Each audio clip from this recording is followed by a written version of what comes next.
you ever wanted to espalier a fruit tree? It's a question that comes in all the time. I thought we'd take a little bit of time today and show you just how to do that. First, of course, we want to mention the tools of the trade. And you can see right down here a few of the tools that I have. First, I have just a roll of wire. You can get at any good hardware or farm store. A sledgehammer. We got some stretchy green tape and a pair of side cutters right there. Also have some nice stakes right here, and you can see I've also purchased a couple of turnbuckles, and that just helps keep my wire taut, and that's a nice way to do that right there. Okay, the other thing you need, part of the tools, is a good fruit tree. This happens to be, what is this one? This is a red Macintosh apple. I have to tell you right now, this is not where this plant is going to be. I'm on an eastern exposure here right now, and it's really not going to stay here. This is for illustration purposes only, because the eastern exposure is not a place where you want a fruit tree, because it gets shade on most of the afternoon sun, and on good production you want full sun and you want good circulation. So those are two properties. Just be cautious about that. But if you have a small space that has a good western exposure, good circulation, it's perfect to do a plant this way, especially for small spaces. Now let's get to it. First of all, I just want to tell you not to be afraid to do this. There's a lot of branches here, and in the end of the day, we're only going to have 5 left. Which ones are we going to take and which ones aren't we going to take? Well, let's go to it. Let's get the side pruners out and go after it. You can see I've laid my wires right here, just about 2 feet from the ground and about 18 inches in between. Now I'm gonna put another one up here a little bit later on, maybe next year, but right now I don't need the 3rd wire up there, so it doesn't matter. But I'm gonna choose my branches based on where they are on the tree. So I see these 2 right here, and I'm thinking, that's a good match to my wire, so I think those 2 for sure are gonna be good. Then I come up here and I think, well, these are a little bit more mature branches. Maybe that one would work. It's a little bit stiff and it starts a little bit lower, but not a bad choice. And this one works fairly well for that one. Not a bad choice. What about these other ones? Well, they're not good choices. So we're just going to hack them off. That's what the fun part is. Let's go to it. One of the things you want to make sure is anytime you're pruning, when you see a crossed branch like this, go ahead and take one or the other completely out.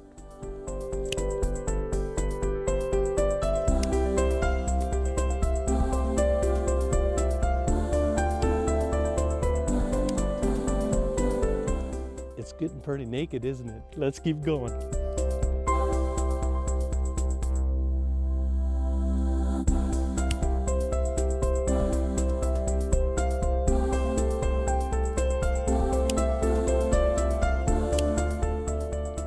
Okay, I've got just a few branches left here.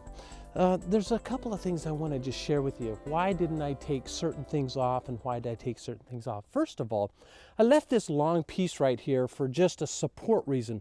I want to tie this branch to this wire because I left this central leader on the plant right here so I could bring it forward and get it growing up straight like this, because that's where my next layer of branches is going to come off right there. So what I'm going to do, and I'm going to show you, I'm going to tie this all together. My final cut is going to be these right up here, and I'm going to choose to cut right above the buds that are going to actually explode and give me my next layer of branching. So right now what we're going to do is we're going to tie these to the wire.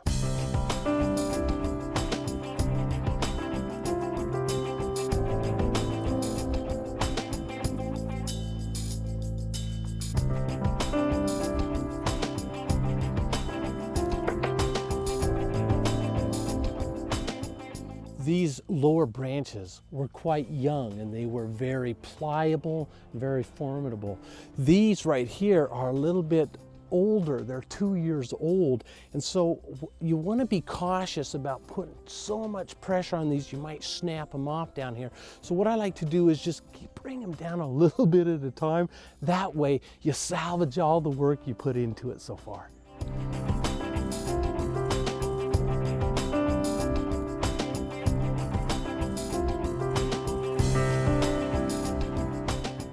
just a couple of tips here. Notice that I didn't really draw that wire up close to the branch.